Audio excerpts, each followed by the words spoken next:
Hi friends, ഇന്ന് ഞണ്ട് കറി കൂട്ടാനായിട്ട് ഭയങ്കര കൊതിയായിരുന്നു. അങ്ങനെ ഞണ്ട് മേടിച്ചു, പുറത്തുനിന്ന് വാങ്ങിച്ചുകൊണ്ട് വന്നു. നല്ല ഞണ്ടാണെന്ന് തോന്നുന്നു കേട്ടോ. നല്ല ഫ്രഷാണ്. എന്തായിരുന്നാലും കണ്ടിട്ട് നല്ല ഫ്രഷായിട്ട് തോന്നുന്നു. നമുക്കിത് ഞണ്ട് റോസ്റ്റായിട്ട് ഉണ്ടാക്കാമെന്ന് വിചാരിച്ചുകൊണ്ടിരിക്കുകയാണ്. അപ്പം ഞണ്ട് എന്തായിരുന്നാലും നല്ല വൃത്തിയായിട്ട് കഴുകി വൃത്തിയാക്കണം.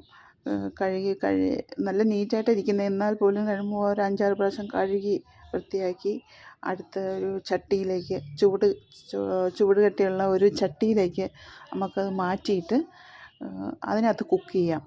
അപ്പോൾ അടിക്ക് പിടിക്കത്തില്ല. പെട്ടെന്ന് കറി റെഡിയാവും. ഞണ്ട് കറി നല്ല ടേസ്റ്റിയുള്ള കറിയാണ്. നല്ല റോസ്റ്റായിട്ട് എടുക്കാമെന്ന് വിചാരിച്ചു.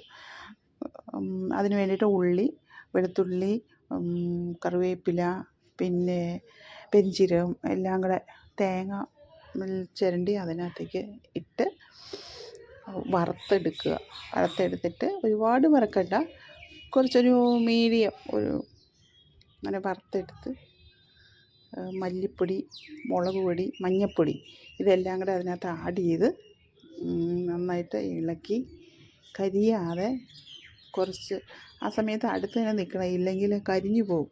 പൊടി കരിഞ്ഞു പോയിട്ടുണ്ടെങ്കിൽ ടേസ്റ്റ് ഉണ്ടാകത്തില്ല. അങ്ങനെ വറുത്ത് കോരി എടുത്ത് ഞാൻ മിക്സിയിലിട്ട് അരച്ച് ചട്ടിയിൽ വെച്ചേക്കണ ഞണ്ടിലേക്ക് എടുത്തൊഴിച്ചു.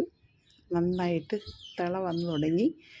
നോക്കൂ, നല്ല രസമുണ്ട് കാണാനായിട്ട്. നല്ല സ്മെല്ലൊക്കെ അടിക്കുന്നുണ്ട്. അങ്ങനെ അതൊരുമാതിരി പാകമായി. ഞാൻ ഇവിടെ അടുത്ത അടുപ്പിൽ കടുക് പൊട്ടിക്കാനെല്ലാം റെഡിയാക്കിയതേ. കറി റെഡിയായി. പിന്നെ ഇത്തിരി മത്തി ഉണ്ടായിരുന്നു, അത് അപ്പത്തേക്ക് പൊരിക്കാൻ വേണ്ടിയിട്ട് അടുത്ത അടുപ്പിലേക്ക് ഇട്ടു. മത്തി ഫ്രൈ ചെയ്തുകൊണ്ടിരിക്കുന്നു.